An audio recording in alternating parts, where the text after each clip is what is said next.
Во и околу Штип се градат патишта за 400 милиони евра, кажа на прес ВМРО ДПМНЕ. Сумата вклучува изградба на 3 експресни патишта и тоа Кадрифаково Велес, Штип Кочани и Штип Радовиш, со вкупна должина од околу 80 километри, за чија изградба се издвоени 132 милиони евра, рекоа на прес од ВМРО ДПМНЕ.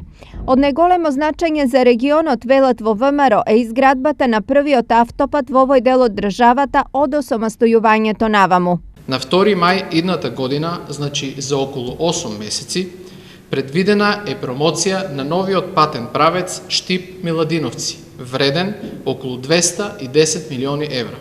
Со тоа ќе добиеме комплетно автопатско решение Штип-Скопје. По речиси, 70 години се случува истокот да добие комплетно нова инфраструктура. Во исто време, од ВМРО ДПМНЕ тврдат дека како никогаш досега било инвестирано и во изградба на патна инфраструктура на локално ниво. Локалната самоуправа со градоначалникот Илчо Захариев за 3,5 години во Штип и Штипско реализираа многобројни инфраструктурни проекти, при што се асфалтирани над 110 улици во градот.